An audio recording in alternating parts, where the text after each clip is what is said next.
Donc, dernière intervention, la diaspora. La parole à Si Mohamed Zouine de l'Institut national polytechnique de Toulouse. Très bien. Bonjour tout le monde. Donc voilà que je suis invité donc ici pour partager donc mon expérience en tant qu'ancien coordinateur du projet Erasmus plus Mabioba. Et donc voilà, je vais vous faire un court résumé de ce projet-là, mais aussi donc pour aussi partager l'expérience en tant que de la diaspora. Donc je suis là en tant qu'un membre du projet, parce qu'en fait le projet c'est tout un groupe. Hein.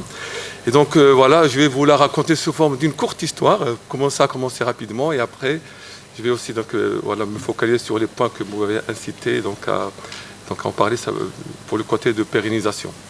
Donc voilà, c'est une histoire qui est basée d'abord sur le côté humain, hein, comme ça a été souligné ce matin, parce qu'elle a commencé sur les bancs de l'université, donc avec mes anciens amis et qui sont devenus des collègues et maintenant voilà, des partenaires importants dans plusieurs projets.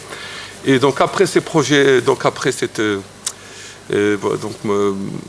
passage à l'université, c'est l'université de Rabat donc à l'époque, et après ma prise de fonction à l'Institut national polytechnique de Toulouse, donc le retour au Maroc à travers donc la participation en tant que en fait pas en tant que quelqu'un qui va ramener quelque chose et qui va dire voilà comment il faut faire, mais plutôt dans un esprit de gagnant-gagnant, voilà comment on peut ensemble travailler ensemble et apprendre les uns des autres, parce que ce côté-là est très important. Et donc ça a commencé tout d'abord, d'ailleurs on est au CNRST, donc je tiens à remercier le CNRST pour les premiers programmes, donc c'était des leviers très importants pour attirer cette diaspora, c'était les projets FinCom qui nous ont donc permis donc à venir faire plusieurs réunions avec à Rabat et à Marrakech aussi, qui nous ont permis donc de monter des projets tout d'abord de type ibercurien comme Volubilis, Prad, Toubkal qui ont évolué dans le temps. Et c'est à ce moment-là qu'on a identifié des problèmes, il fallait trouver aussi donc des solutions pour arriver à trouver donc comment on peut améliorer les choses dans un système de co-développement, hein, bien sûr comme je l'ai souligné tout à l'heure. C'était que donc il y avait certains aspects de la formation, donc les étudiants qu'on accueillait en France, donc on a pensé que ça serait bien de monter un programme de formation pour faire un alignement sur la formation. Donc c'est là où on a réfléchi comment on va trouver ce levier-là. C'était donc carrément s'attaquer au montage de programmes capacity building dans le domaine de la formation. Et donc avant d'y aller, ça a été souligné aussi par M. Zbr à côté, c'était le côté choix des partenaires européens qui était très très important, donc pour trouver les bons partenaires avec qui on s'entend bien, mais aussi avec qui on partage aussi des intérêts en commun. Et c'est là où c'est donc une information que peut-être que vous connaissez déjà, c'était il y a d'autres programmes européens qui permettent de créer des réseaux qu'on appelle les programmes COST. Je ne sais pas si vous avez entendu parler. Donc les programmes COST, donc sachez-le, donc les laboratoires au Maroc peuvent y participer, il suffit juste de faire une demande. Et donc c'est des programmes qui peuvent donc qui regroupent en général plus de 30 institutions un peu partout dans l'Europe. C'est ce qu'on a fait donc avec nos collègues de Rabat et de Marrakech aussi. Donc on a intégré, donc c'était un programme que nous avons coordonné au laboratoire où il y avait une quarantaine de labos.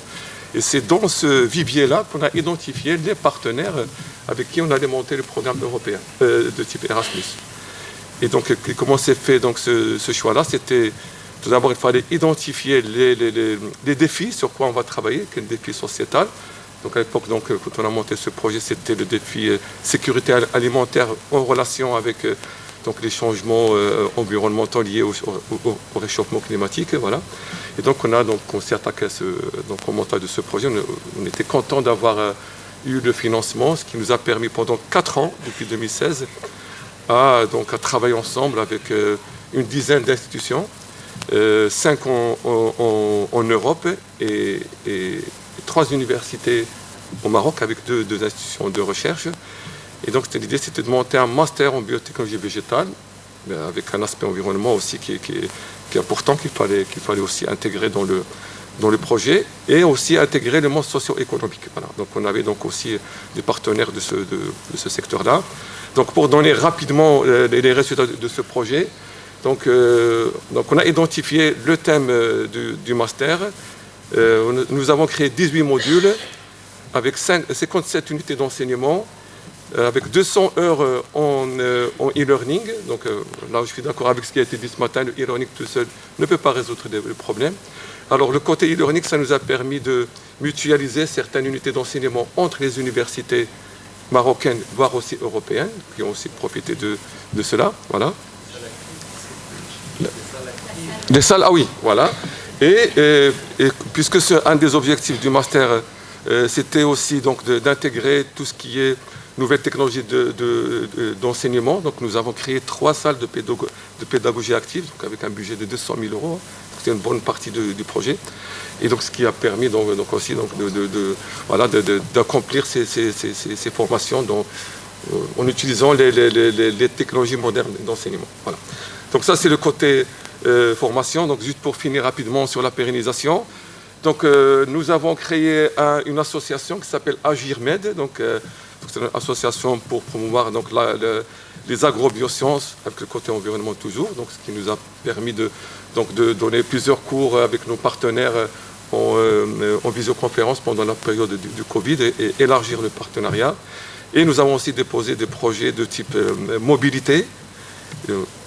Et nous avons donc la bonne nouvelle qu'il y a un de ces projets qui vient d'être financé, donc ce qui va permettre de certaines étudiants du master pendant leur stage de PFE de venir en France pour suivre donc, leur stage. Voilà, on continue à travailler. Donc là, on travaille actuellement sur un projet pour développer, mettre en place un autre projet de capacity building.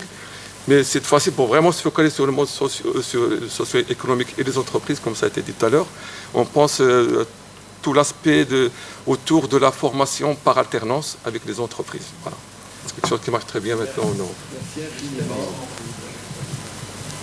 L'établissement, donc c'est l'université donc, de Marrakech, Erqadi Ayad, l'université de Tanger, Meksadi et celle de Rabat.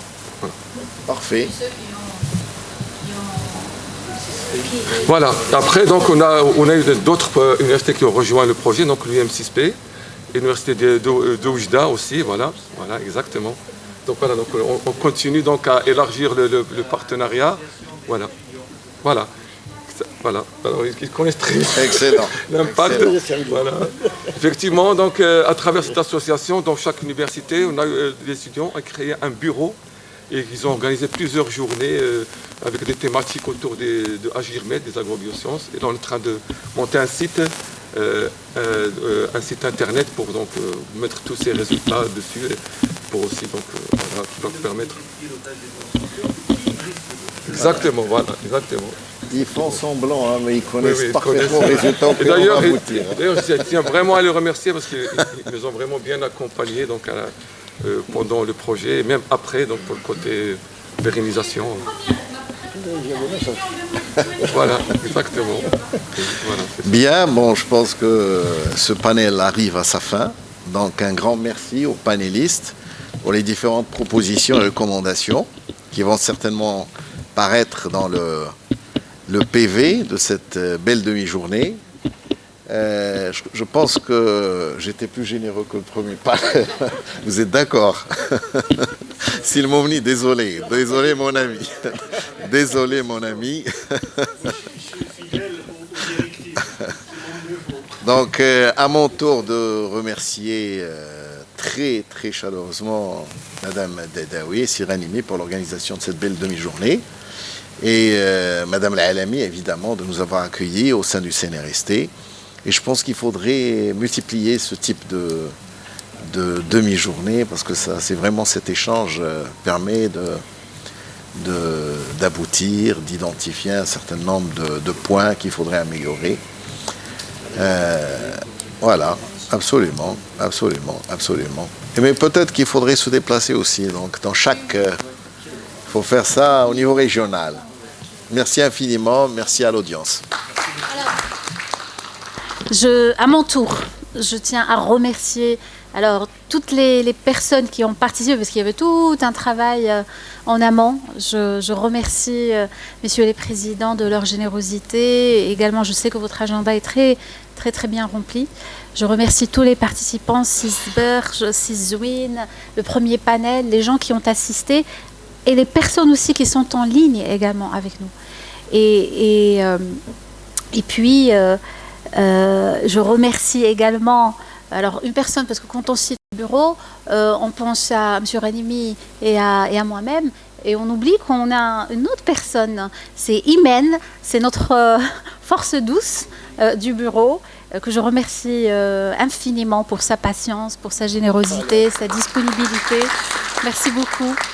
Et je tiens aussi également à remercier les alumni Erasmus qui nous ont aidés aujourd'hui. Nassar, Youssef, Samia, Imen, Zineb. Ce sont des alumni Erasmus qui nous ont prêté main forte aujourd'hui en renfort parce que voilà, c'est les bébés Erasmus. Je passe la parole à Simoumni qui va donc clôturer. On aura l'honneur que Simoumni clôture pour nous. Et puis n'hésitez pas, si jamais vous avez une question. J'ai cumulé les gaffes aujourd'hui parce qu'on a promis de donner la parole à l'assistance si je ne l'ai pas fait. Et puis également aux personnes qui sont en ligne. Donc, monsieur Moumni, et puis on récupère si jamais il y a une question en ligne ou il y a une question de l'assistance.